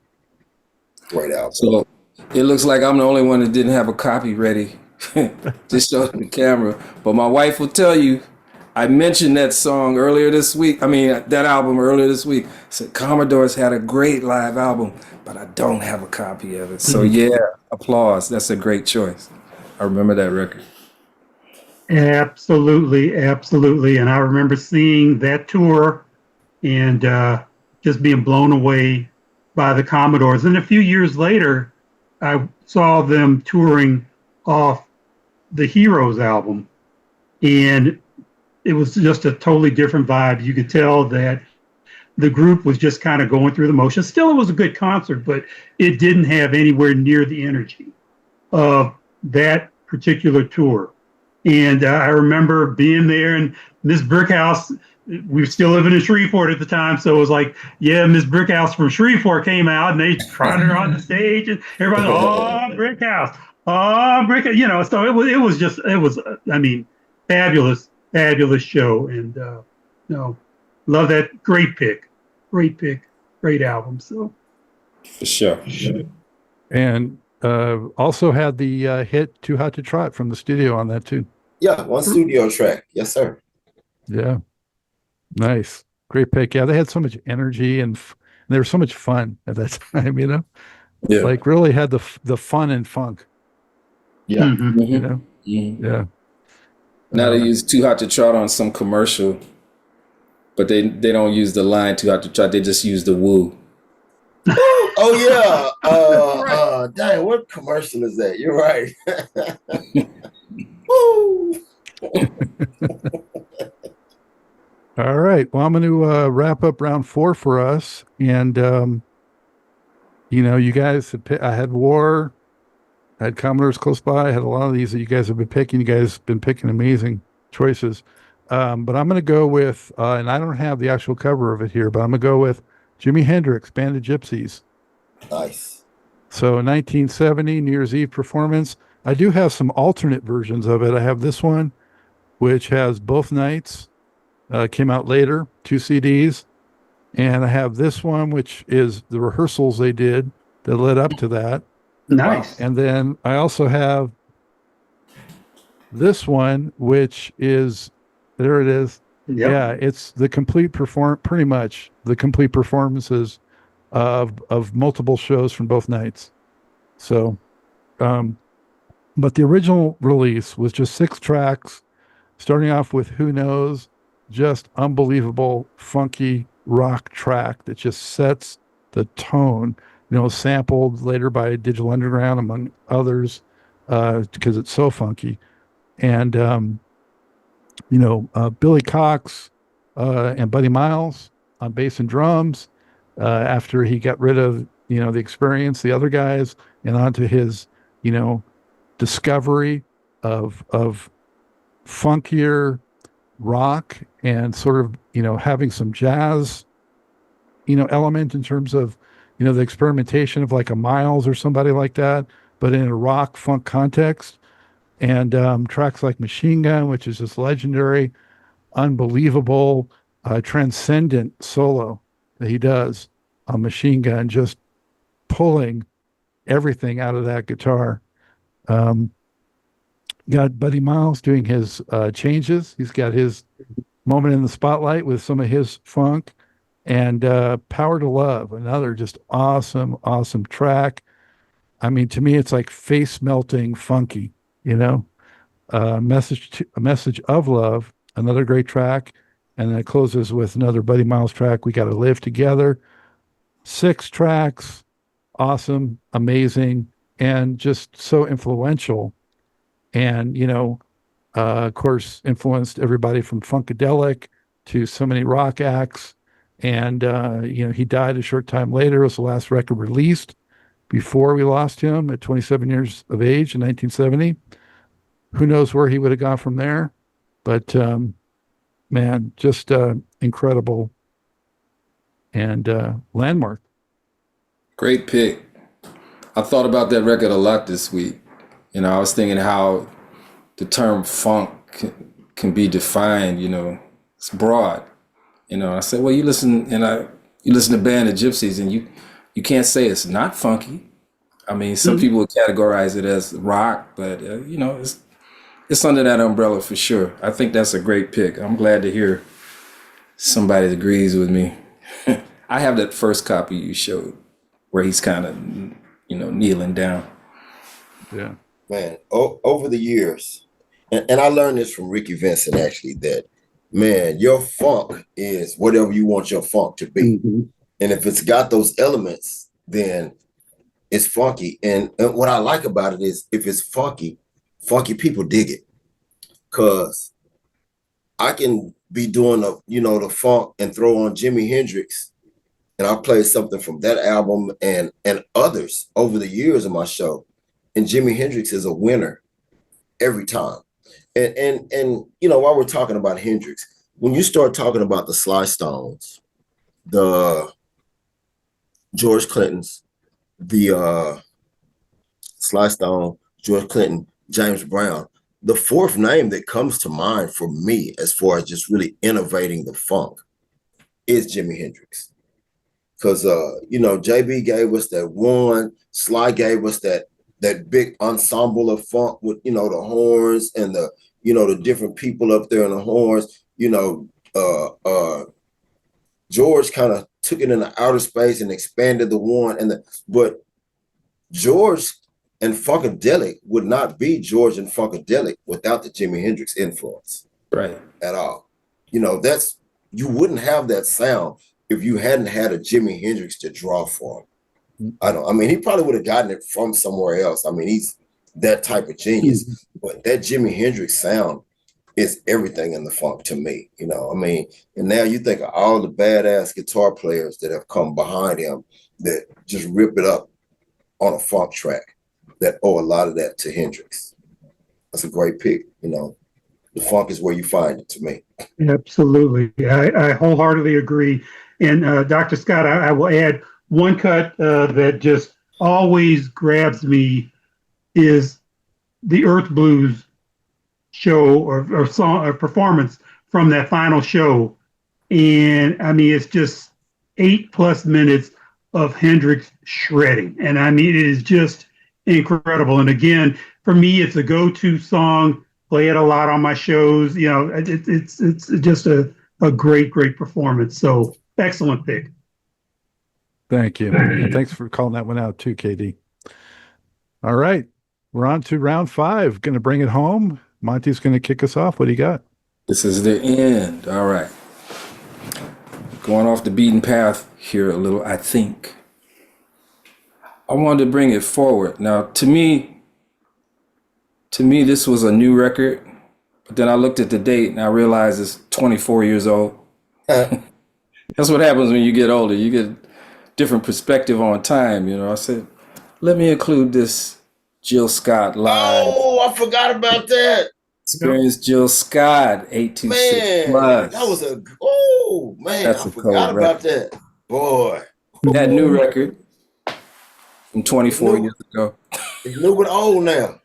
Yeah. That blew my mind when I saw the year. I really was thinking this was a new record, right? It's this feels century. like it. It's this century. It feels like it's it. new. It feels like it. I get it. Yep, it feels like it. You know, and I think, so we had the Gab Band that moved live performance, one example of bands moving the live performance aesthetic forward. I think this Jill Scott Band represented another sea change in the way live funk is presented, because now you had all these jazz elements, the jazz harmony, jazz chord sequences, little tricky rhythmic things. You got the full-blown gospel chop drummers who just play a lot all the time, you know. And you know, Jill is like, to me, she's like a poet who sets her poems to music more than a songwriter per se. You know, she just reminds me of spoken word, even though she's a killing singer, you know. So yeah, this record kind of blew my mind when it came out 24 years ago. And 24 years ago. So there was something else I wanted to say about it, but you know, I'm having a mind freeze right now. But y'all know this record? Mm-hmm. Great pick. Oh, I know just one more thing I want to say. I think this kind of presentation, this band set the stage for bands like Dirty Loops, Snarky Puppy, who use a lot of the jazz stuff, jazz harmonies, old funk thing. This was one of the first records I heard where they did that, like that, you know. I'm not saying she was the only one, but I think people were checking her out because she was popular. Yeah, Snarky Puppy, Texas guys. Right on. Yeah, Texas guys. You know, that album, matter of fact, you know, as funk, I guess aficionados or whatever you want to call us, we tend to go back to what we like. You know, we tend to go back and say this was the template. But that Jill Scott and her concerts, that Erykah Badu and her concerts in that era, you know, Jill and they're older now, but they still feel new to me. But Jill and Erykah's a Dallas girl. I've seen her a ton of times out here, and she gets a lot of these local musicians with her. I hung out with that guy from Snarky Puppy one time when he was producing Chief from Zilla's band, and hung out with Erykah's guy, RC. So those bands, like you just said, they all have that same type of mentality. They were from kind of the same school of music in that era of mid-90s, coming off the college jazz band scene and stuff like that. And you know, the little club circuits of wherever they were, you know, we were the club circuit in Dallas, but I'm sure Jill had her thing up there in Philly, but they had that sound that we still know and love, and they brought it back to the forefront. I think that's why I got so excited when I saw you pull that out, because I forgot about it, because we tend to go back. Sure. And you actually went back with that, but it's new. It's like you say, it's new, but it's really not new. It's really not new. And man, that was the one, man. That was the one. That was a great pick, man. I totally had forgot about that. Thank you. That's a killer album. Yeah, I mean, and Phil, you talked about, you know, Erykah Badu and Jill Scott. I'll throw a third name in, that kind of neo-soul high priestess, if you will. Layla Hathaway, Donnie's daughter, is, I mean, another one. She's got a great live album. I think it came out maybe 5 years ago or so. A wonderful album, great performances. And I've seen her live a few times. I've seen Jill Scott like 3 or 4 times. Erykah Badu I've seen a couple times. Love them all. You know, they come to town, I'm going to be there, because they really know how to throw down big time. And just like you said, they have that holistic vibe about their performances that is just really grabs me. So great pick. Yeah, it's organic and soulful and authentic. And I always had a special spot for her because my wife's name is Jill, my name's Scott. So it was just natural. Right on. Thank you, Monty. Way to bring it home. Nice pick. All right, KD, what do you got for your finale? My finale. So I debated. I was going to, you know, do a Prince, because it's kind of hard to not do Prince in the last, you know, especially on the show, and being the huge Prince fan that I am. But all I can say about my final pick is, give it up, New Orleans, for Maze, featuring Beverly. Give it up, New Orleans, for Maze, at the Sanger Theater, live at the Sanger Theater in New Orleans. Hold on, let me check that off real quick. Okay, That was going to be my final pick too. Check that out. I mean, it is, Maze again is another act that I've seen many, many times. And of course, at the end, Frankie's voice was no longer the powerful instrument that it was, but the band was still cooking. I mean, his heart was in it, and they're just solid. And this album right here captures them really, I think, at their peak. I mean, from the very opening cut, You, which is one of my favorite Frankie Beverly songs, Changing Time, Joy and Pain, again, live version, fantastic. Happy Feelings, live version, fantastic. Look at California, fantastic. And then, you know, Feel That You're Feeling. And then this version of The Look in Your Eyes is frankly one of my favorite Frankie Beverly songs. I just think it's fantastic. Of course, the 4 studio cuts, it is perfection. As I said, I was in New Orleans. When this concert took place, I did not go. I'm kicking myself for not going. But the fact is that I knew people who went, and they were like, Katie, man, Karl, you missed out. You should have been there. And so when this album came out, I picked it up, wore the grooves off it, continue to wear the grooves off it. It is a fabulous performance. And so give it up for Maze. That's that legit. That was my final pick too. I went between that and the Live in LA, and I had to go with the New Orleans. Yeah, just amazing. Great pick, KD. That was, for those that don't know, that came out in '81. Just so we're clear on that. And what a great, one of the best live bands of the era, no doubt. And then that had studio cuts too, like Gratitude. Yep. Running Away is on there. Running Away. Yep, exactly. We need some rejuvenation. Yeah.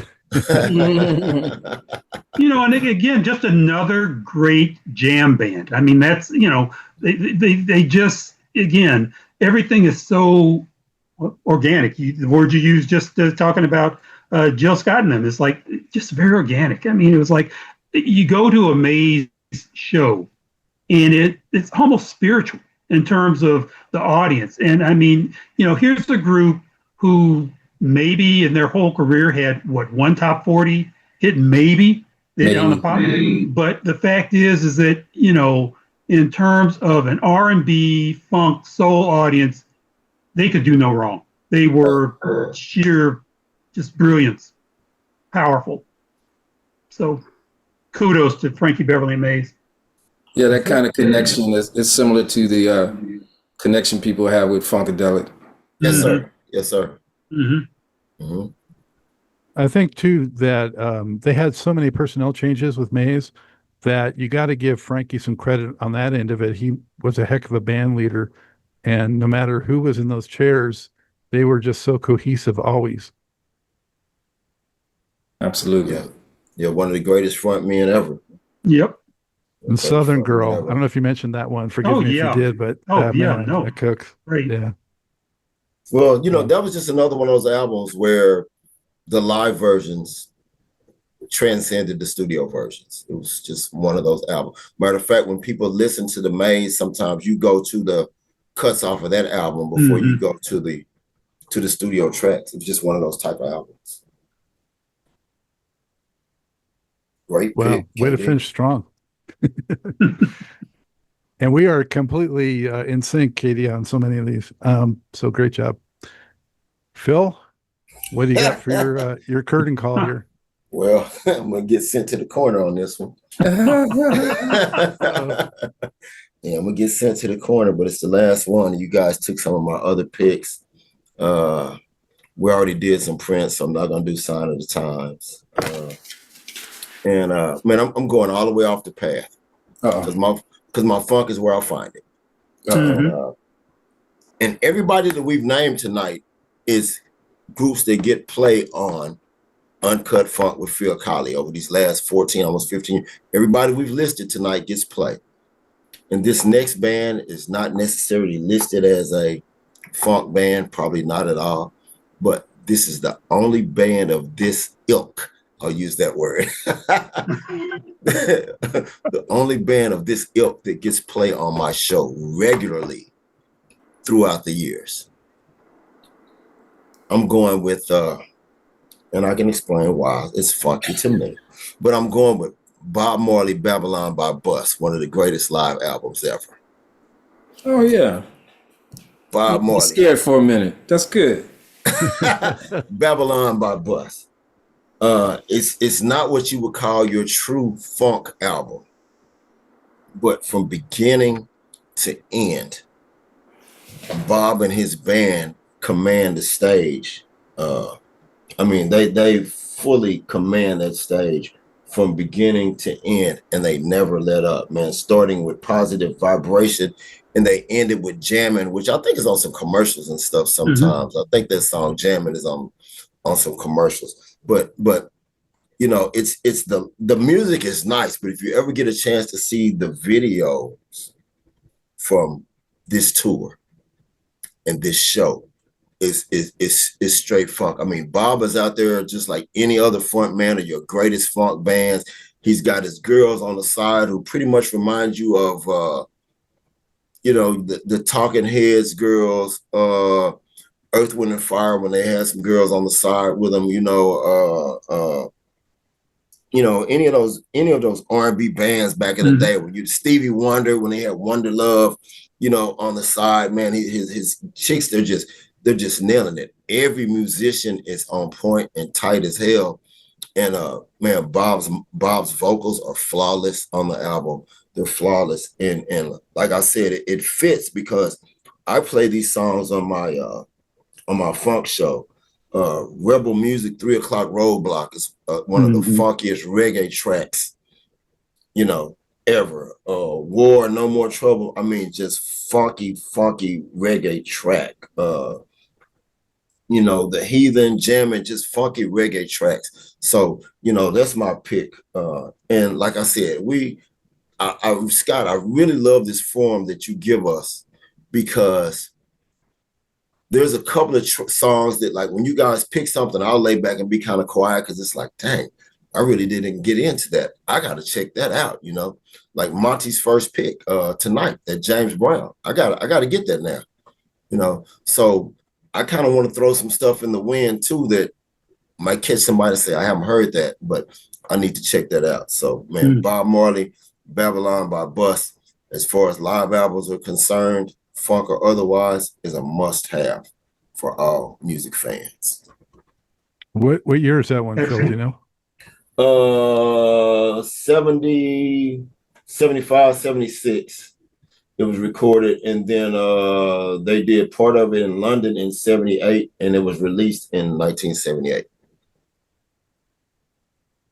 Yeah, I don't know that record, but Bob Marley is funky. You know? Oh my gosh, man. This is the ultimate Bob Marley live album, man. Babylon by Bus. Great Gotta pick. check it out. Great pick. You know, Bob Marley, the funk that he brings. I mean, one of my favorite Marley cuts, not on that one, I don't believe, is Lively Up Yourself. I think that's just such a funky cut. It's on this album as well. Is it really? Okay, Oh man, Rat Race, Stir It Up, Concrete Jungle, Kinky Reggae, Lively Up Yourself. Okay. Is This Love? Is This Love? Yeah. He's got 13 tracks on here, man. It's 13 tracks. Okay. And, All right. and a majority of his hits up until that point, they're on this album. Yeah, Is This Love? Great version of that. So, man, it's just a really good album. It's just a really good album. I got to check it out. I have a R&B funk band right now called ACDS Life. We play in the New York area. And Bob Marley music fits totally. I mean, there's no difficulty, it's total continuity. We put Bob Marley's music in with, the funk cuts we play and the R&B cuts we play, So it's not a stretch to me, Is Get Up, Stand Up on that? Get Up, Stand Up is not on this album. Okay, so I guess that has tie back to the war pick that KD did with the riff from Slipping Into Darkness. Yeah, there's definitely some funk ties, and Exodus is a super funky song, which Yeah. probably came later. Movement of people. Yeah. Movement of your people. Yep. All right, cool pick, Phil. Stretching the boundaries, always nice.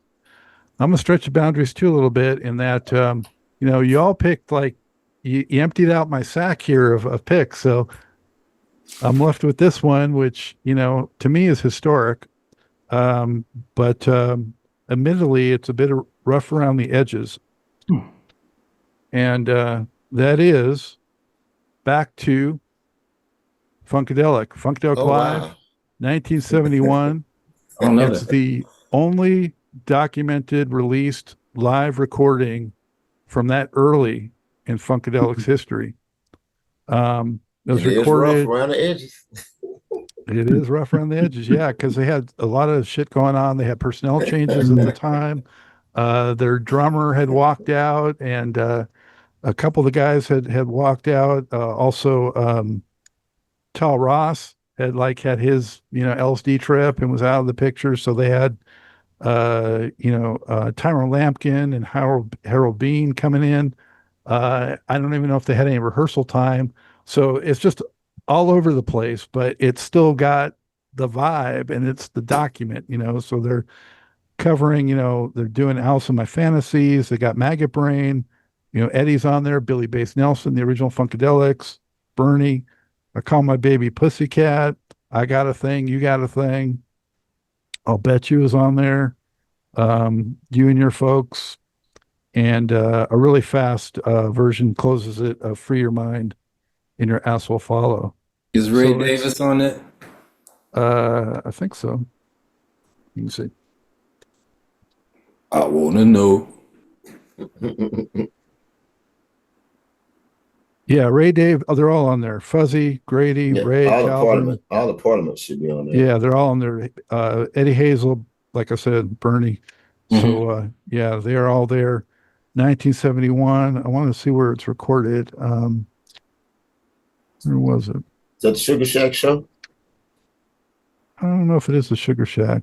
This is another one that they were going to release at the time, and then they abandoned it, and it didn't come out until way later, like decades later.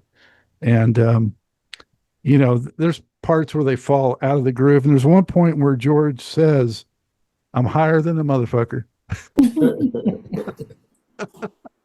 And truer words have never been spoken. But Oh, yeah, he was in rare form that night on that show.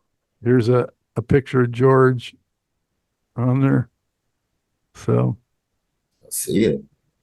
yeah, so we went to full range in the P-Funk here with the Mothership tour and this early gig before they really hit it. Oh yeah, it's recorded in Rochester, Michigan. So September 1971. So Very you know, nice. Phil, it's a little rough, right? Yeah, Yeah. yeah. I play a few cuts from that every now and then on the show. I mean, if you know, sometimes, man, you just got to play a cut and not really worry about the quality of it. You know, every now and then you just gotta let it be what it is and play it. And so, you know, when I played tracks from that CD right there, it's I'm not even worried about the quality. We just got to get the feel of the moment. So I'm with it. You know, that's a great pick. You know, Exactly. because it's classic, Agreed. it's raw, and it's what they were at that moment. You know? Exactly. Say that wraps up our official choices for the 5 greatest live funk albums of all time. We got 20 in total, but just for fun, real quick, now's the time you can flash some alternatives that you had. Maybe say just a quick word or two if you want to. Tower of Power.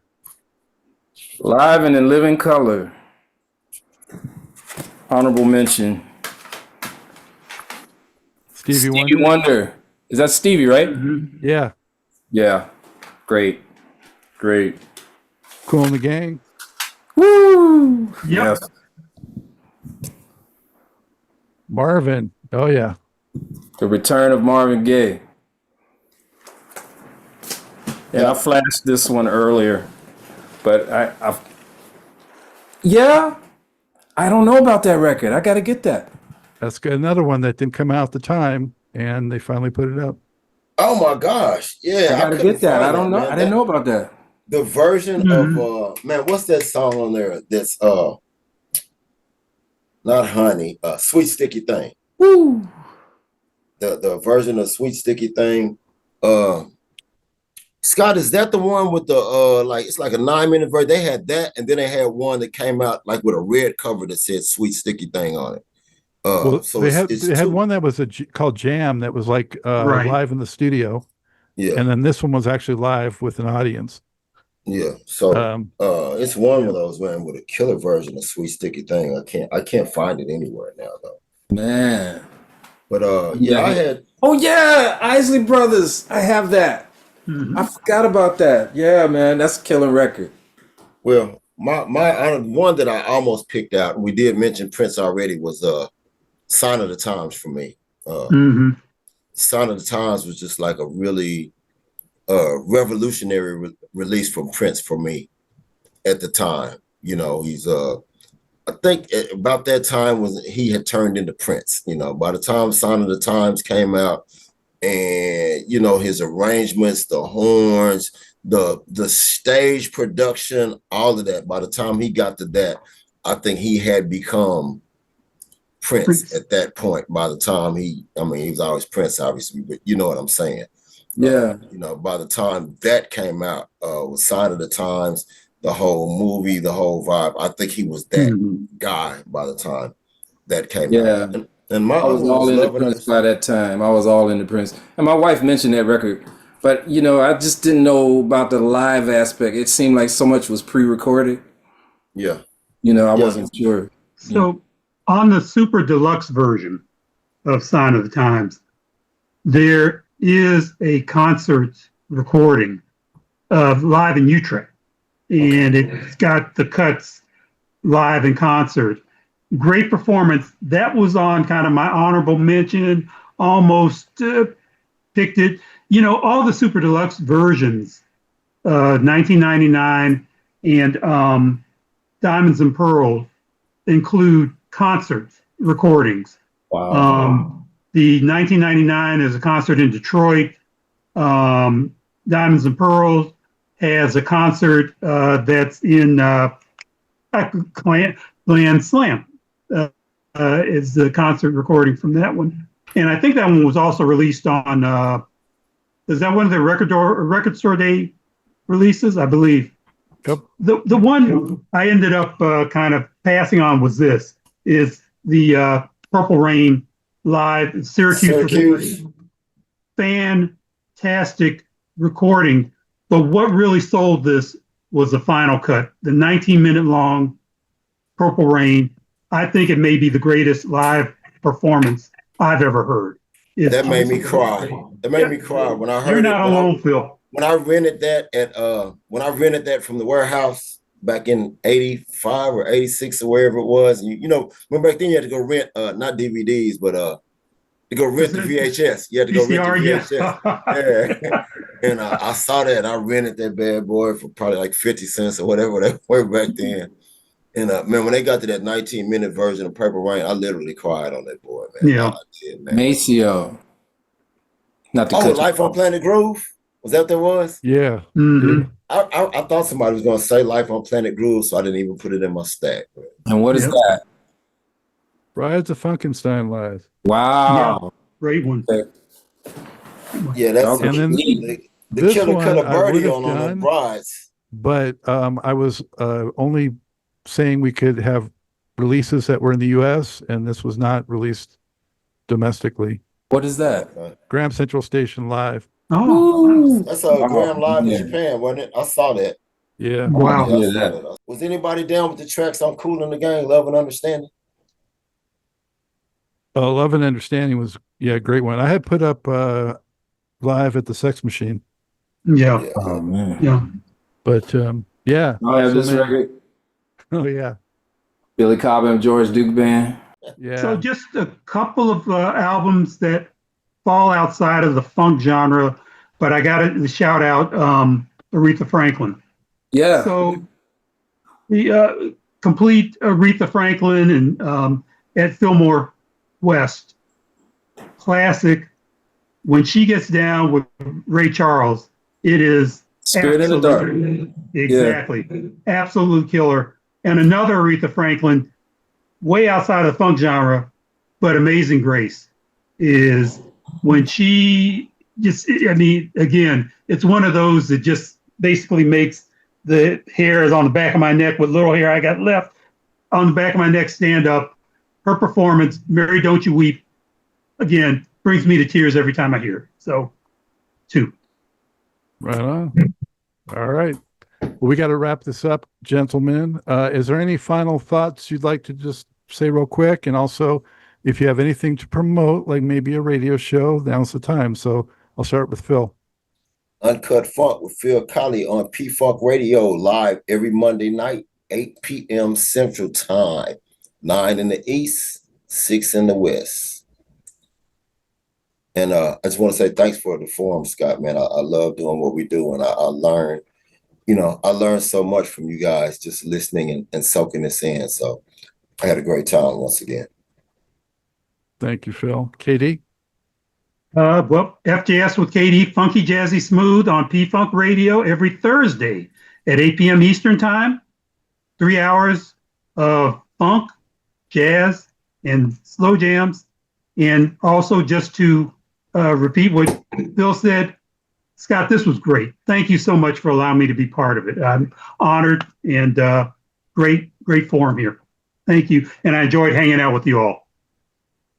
Same here. This has enriched my life, and I'm not exaggerating. And there's some music I got to check out.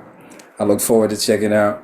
I don't have a radio show. I got a band, ACDS Life. If you're in the New York area, look for us.